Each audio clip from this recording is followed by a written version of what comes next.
Hello, selamat sore. Today, this afternoon, we're going to have a very interesting sessions. Basically, the topics that everybody is mentioned about, particularly in relations to the disruptions that we are facing on a day-to-day basis. So today, we have three very important persons that will share their experience, what they do at their organizations, and also how they actually, what sort of priorities that they have in mind in facing today's disruptions, and especially on the digital disruption in the retail or FMCG industry. So today we're going to have three panelists. First one is Mr. Sachin Prasad. He's the President Director of Mondelez Indonesia. Hello. The second one, Pak Joseph Aditya, is the CEO and founder of Relali.com, the B2B platform. Hi, everyone. Yeah. And the third one is Mr. Danesh Gauden, President Director of Nestle Indonesia. I think, first of all, I will let everybody, panelists, to introduce themselves and the background so that the audience will explore more. Thank you. Good afternoon, everybody. I think I've already been introduced. I manage the Nestle business in Indonesia. Many of you know our brands, from Dankau to Milo to Bear Brand and KitKat. So I think you know our brands more than the company. Briefly, the company employs about 3,700 people in Indonesia. We manufacture, 90% of our products are manufactured in the country. We've been in this country for like about 80 years. So we are very much part of Indonesia as a company, although we are a global company called Nestle, which many of you know. Hi, I'm Sachin, and I work for Mondelez. Relatively speaking, you might have heard of Nestle as a brand way more than you would have heard Mondelez, because this as a brand hasn't been as long in existence, maybe more than less than 7-8 years. But you know our brands, which is Oreo, Cadbury's, Kraft, cheese, etc. So we are a little bit present here, but not as much as Nestle.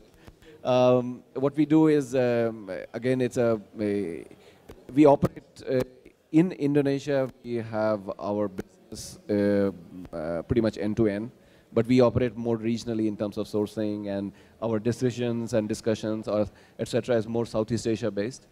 So much more integrated regionally across markets. So happy to provide any perspective regionally as well. Hi, everyone. I'm Joseph from Relali.com. What I do, I'm helping those brands to get established in the market. So I'm not from FMCG or from manufacturers, but from technology perspective. So what we do is normally, a lot of people are calling about disruption, about digital transformation, but a lot of big companies, they don't know how to do it. They think getting online is just putting something into Instagram, doing social media, and then going into marketplaces, B2C or C2C. But in terms of B2B, we are the only player in the market, and we are trying to help a lot of brands, not only FMCGs, but many other manufacturers. Yeah. All right, thank you very much, gentlemen. Okay, this is how we're going to do. I mean, first we'll raise a few questions. Later on, maybe I will pick up 3 or 4 questions from the audience. But I think to Gauden and Sachin, as a consumer behavior continues to change with the rise of social media, how do you actually, what sort of the challenge that actually your organizations, maybe with you also, Gauden, and what sort of challenges that you're actually facing today from the product distribution as well as the marketing perspectives? And what sort of 3 priorities that you actually do in facing those challenges? And to Pak Joseph, what sort of the things that your organization can actually do in accommodating those challenges later on after Pak Sachin and Pak Gauden? Come on. Okay. Thank you. I think the first question is, what is happening out there and what's changing and how do we cope with it? I think the challenge is organizations are built on past history, always. So we build a structure, we have an organizational structure because it has evolved over time. The challenge we have is we are not ready today as any organization for the future because we don't know what the future should be like. And I think, but being aware of this is the #1 priority, is we have to create a sense of urgency that yesterday's behavior, yesterday's practice, the way we do things, the way we build brands, or the way we go to market is fundamentally changing. Now, to be honest, if you take a bigger view of this, it's always been about change. So, you know, Nestle is 152 years as a company, and it has experienced change. If you really look at it from the history of the 150 years, it has changed significantly. Although when you are in, it probably doesn't feel the same as a revolution, but it feels as a long evolution. What's changing outside today is technology has been an enabler, has been a disruptor, but also it has been a disturbance, meaning it fundamentally changes our ability to communicate even within ourselves. So more and more, we're getting people who collaborate less as human beings, but we are using technology as a medium to communicate, but actually we're not communicating. So these are the challenges, and I think if you talk about where should we go, we should be creating organizations with young people who have no business experience, who did not go to business school, and let them figure out the way forward. Not people like me who grow up in an organization, you go to business school, you get an MBA and blah, blah, blah. And maybe that's not the world today. And I think, are we taking the risk? So far, no. So what we are doing is we are trying to bring a few smart, amazing people who we hope will shape, or, you know, put them in a little department and let them play with something. But long as it's not too risky. So that's what we are doing now. And I think that at some stage we're going to have to become bolder.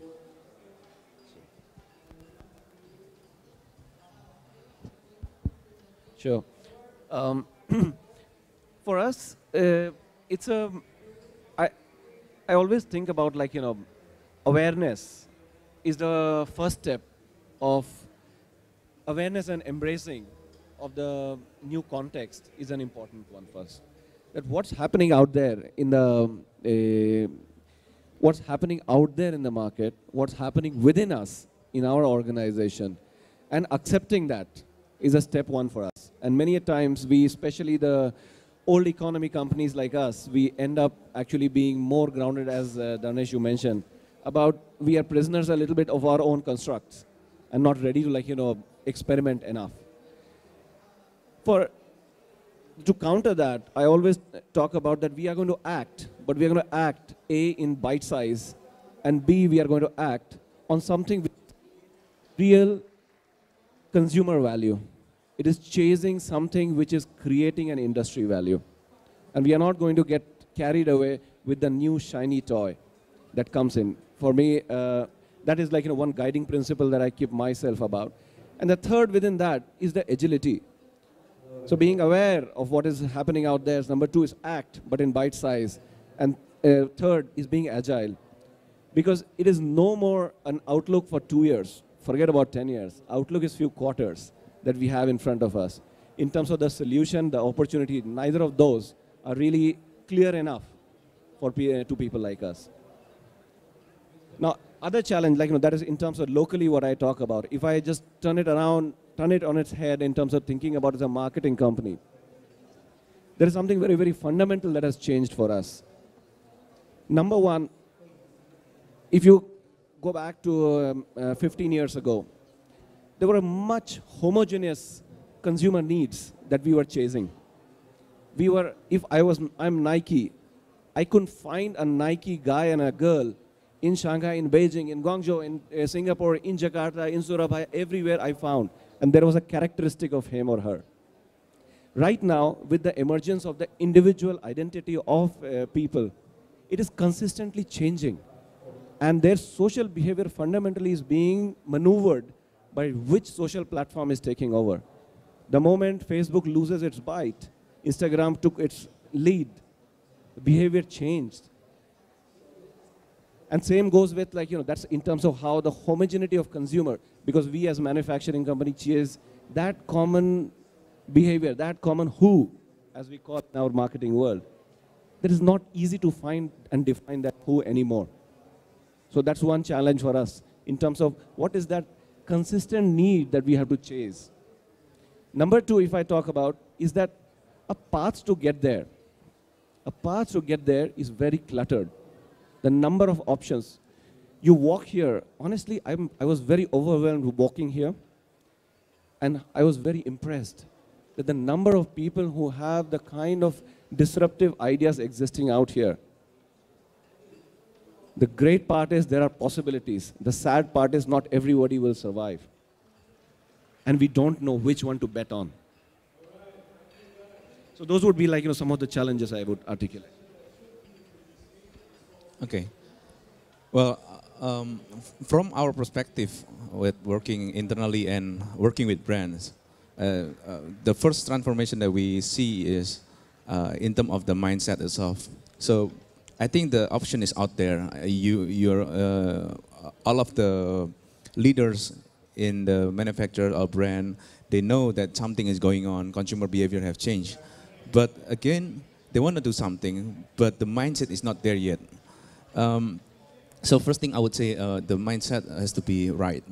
Means, for example, from brand, normally when somebody like many ideas out here and they all come up to the brand, normally the brand will think, okay, if I spend or if I try this, what will this work? So they think about the risk analysis, that kind of thing, and then going to the organization structure and that kind of thing.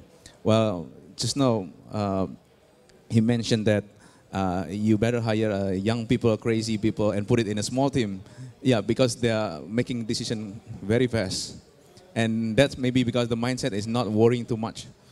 Because you have a lot of responsibility and you think that if we try this, would it work? Yeah. I think one of the key is changing the mindset is by accepting the technology itself and let it come, right? And then second is, after you change the mindset, and second is about the tools itself. The tools or the technology to make it happen. So you know that this is your problem. You know this is the right things that you want to achieve, and you know that I don't know, but the new behavior now and this concept is giving me the solutions. Now it's time about choosing the best efficient technology or the best platform to use, and that will be again. After you know you know it by testing it, yeah. And I think the third one is about the data. So the transformation is not just about the changing on the mindset, changing on the business process and the technology platform, but the third one is about the data itself, the insight. So that will be like a circular. So after from understanding the change, and then the technology used, then you get the data. So from that data, you know what has been changed, how people act, how people buy your product, how would you get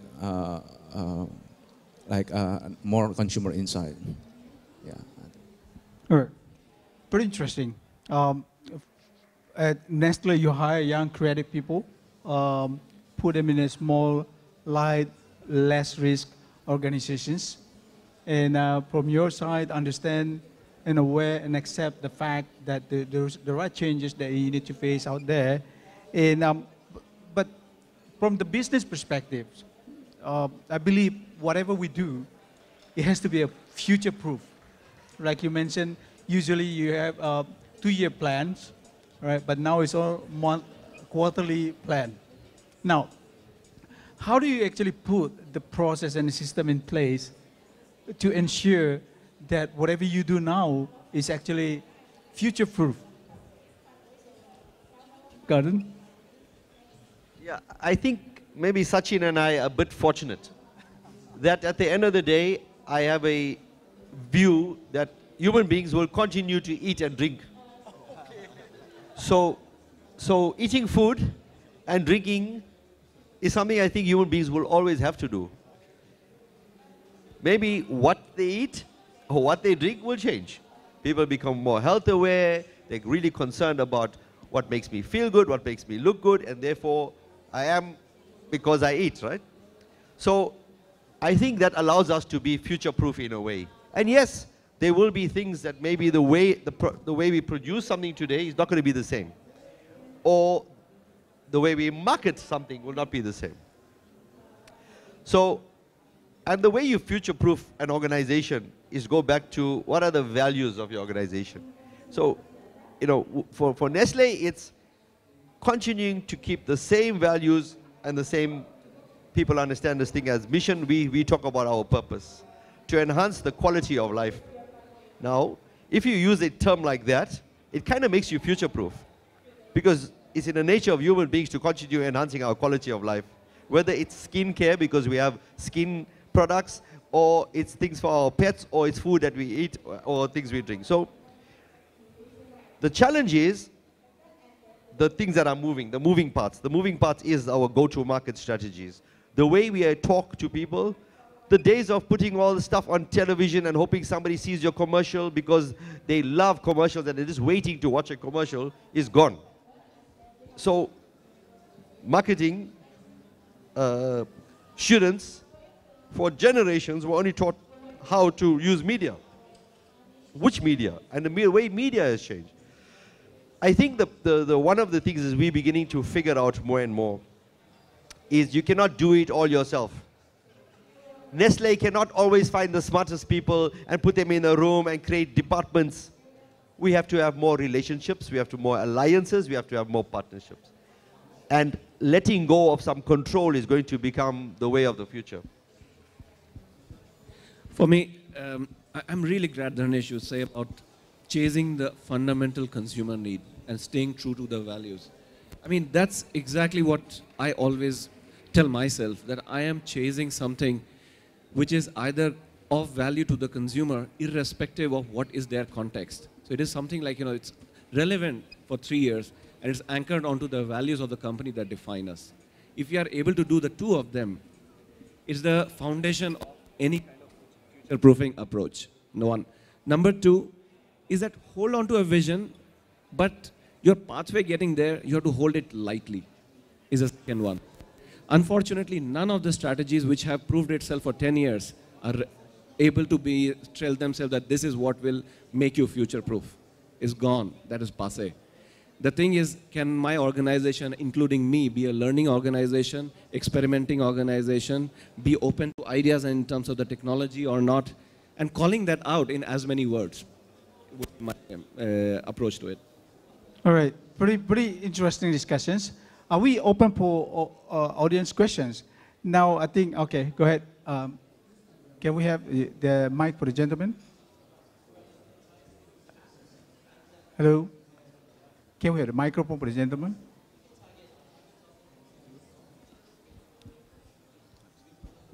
Testing. Good afternoon. I have one question. My name is Steve from Colliers, Indonesia. For Mr. Darnes from Nestle Indonesia. I like your product, sir. The water. My question is about partnering and networking, about maintaining the consistency of your product. When I look at the pricing of your bottled water is increased. It's getting more expensive 5 years ago, and you know. And how do you maintain such an affordable price so that in the future generation they still can enjoy a good quality product from Nestle, but at an affordable level? Because my daughter said that in the future water is getting scarce, you know. You don't pay with money anymore. Your salary will be probably a gallon of water. I was like, oh yeah? And when I watched the Inconvenient Truth, the movie, I think we are going toward that direction. Thank you. Okay. You surprised me with your question.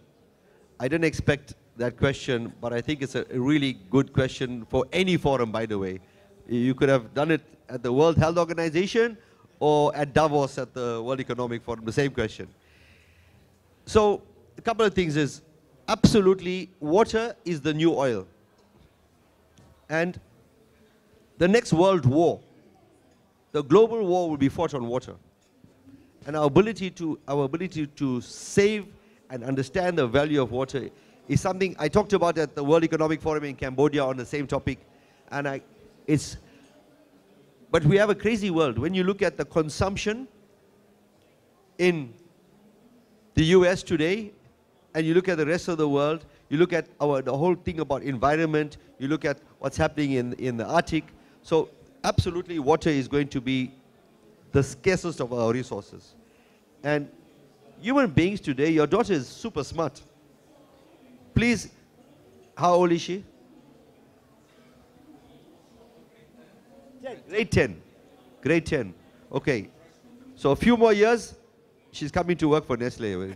She's really smart because I tell you, her awareness is something that is not commonly shared. Now to the business side. And I think the biggest issue is, it's a normal business thing. What do businesses do? They try to grow and reduce cost. That's two things. There's only two. Business is simple. So how do we become more efficient in production? How do we become more efficient in distribution? How do we become more efficient in communication, etc.? I mean, I have this crazy theory that one day all of us will have a 4D printer or a 3D printer in our homes making anything we want, so we never have to buy anything from anybody. Why do I need to buy Milo from Nestle? I can make it in my house, you know? So this is the kind of the way the world is going to go. So I think that's, you know, reducing cost, but being aware of impact on the environment, which is probably the biggest challenge or the biggest thing that technology is not bringing today. If I can just use this opportunity. If you think about the new Amazon shop, okay? Very nice. I can walk in there, I can buy whatever I want. I don't talk to anybody. Fantastic, super efficient. Now, if you look at mini-marts in Indonesia alone, I think there's 25,000 mini-marts. Each mini-mart employs about 10 people, right? What happens to those people? Where will they earn an income from? This is going to be the counter challenge of the technology rise. Yes, human beings are becoming more efficient, but social impact is actually becoming more negative. And this is going to be the challenge. I think one of the topics at Davos right now is the Gini coefficient and the fact that the 1% is getting richer and the poor are getting poorer globally. And I think this is, so technology, all the smart things we're all going to do and embrace, is it reducing poverty? So far the answer is no. And I think that's the challenge we all kind of have. Right, okay. Thank you, guys.